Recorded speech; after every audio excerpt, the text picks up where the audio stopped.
రాజేంద్ర ప్రసాద్ గారు 'ఆలీ' గారిని అందరి ముందు తిట్టడం అయితే కరెక్ట్ కాదు అనిపించింది. ఆ టైంలో 'ఆలీ' గారు నవ్వుతా ఉన్నా లోపల చాలా బాధపడే ఉంటారు. ఎందుకంటే ఆ మాట అంత పెద్దది.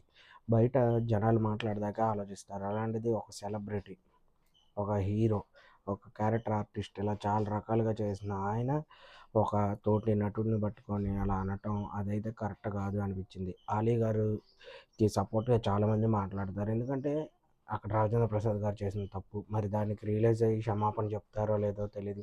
ఆల్రెడీ ఇదివరకే దేంట్లోనో ఇలాగే జరిగితే సారీ కూడా చెప్పారాయన.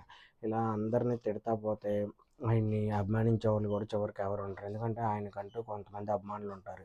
ఇలా మాట్లాడటం వల్ల ఆ అభిమానులు కూడా ఆయనకి సపోర్ట్ అనేది చేయరు. 'ఆలీ' గారికి సారీ చెప్తారా లేదా అనేది మాత్రం చూడాలి. ఎందుకంటే చెప్పాలి. ఎందుకంటే అంత పెద్ద మాట అన్నారు రాజేంద్ర ప్రసాద్ గారు. అదేదో ఈవెంట్ ఎళ్ళామా, మాట్లాడామా అన్నట్టు లేకుండా సరే 'ఆలీ' గారిని వాడు, వీడు అనొచ్చు. ఎందుకంటే ఆయన పెద్దాయన, ఈయన చిన్నాయన. అది కరెక్టే. ఎవరేమనరు వాడు, వీడు అంటే. కానీ ఆ తిట్టడం మాత్రం కరెక్ట్ కాదు. ఆయన కళ్ళెమ్మట నీళ్లు తిరిగినాయి ఆ టైంలో. కానీ అక్కడేం మాట్లాడలేడు ఆయన. ఎందుకంటే పెద్ద వ్యక్తి, యాక్టింగ్‌లో కూడా చాలా వయసుంది.